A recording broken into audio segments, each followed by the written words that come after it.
Hey everybody, I'm James, one of the interpreters of the Old Barracks Museum, and today I'm going to be answering one of the questions that we received recently about how soldiers would have stored their arms and equipment when they weren't in need of them. Well, to begin with, when it comes to winter quarters, like here at a barracks, usually the soldiers are going to be required to keep their guns with them at all times, and also their equipment as well. And that can be done in a number of ways, but a really common method you see at the time was for the soldiers to actually have them in the room with them. So generally, you're going to have the muskets actually in the rooms with the soldiers so that, one, they can access them very quickly if need be, but just as importantly, they can keep their guns a lot better maintained in that case. So they're not being exposed to the outdoor elements. Instead, they're being in the rooms with the soldiers where they can pretty much take care of them at all times when they're not on duty. So that's a perfect situation when you're in winter quarters, when you have a building to actually be in. But on the campaign season, you're going to be outside most of the time, and you don't really have a whole lot of access to interior spaces to sleep in and also to maintain your gun.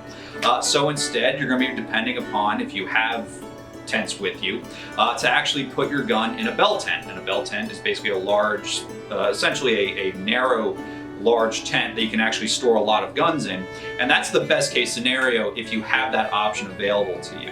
But often in the Revolution, and even in the French and Indian War, the soldiers did not really have that access to those tents. So instead, your two other options were to either make a stack, which is basically a conjoined set of muskets. So you take 3 muskets, you interlock them together through their bayonets, and that keeps them standing upright, and you're going to still expose the guns to the weather, but you don't really have any other option.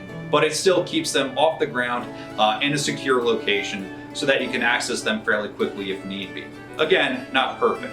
But the other only option that you do see done at the time, and you do see actually in some paintings, was to actually make a small musket stand. So you take 2 Y-shaped branches, you stick them in the ground, and then you take a large, long branch, and then you put it in between those 2 Y-shaped branches.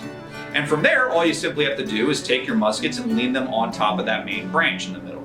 And that keeps them off the ground well enough so that they're not being completely thrown into the mud, but they're still going to be exposed to the elements again. So again, it's not a perfect method whatsoever, but it's definitely better than having them stuck in the ground where it's a lot harder to clean them and maintain them. And the big thing to remember is that soldiers have to maintain their arms at all times, whether they're in the field or whether they're in a barracks, because they are not effective otherwise if their guns will not operate.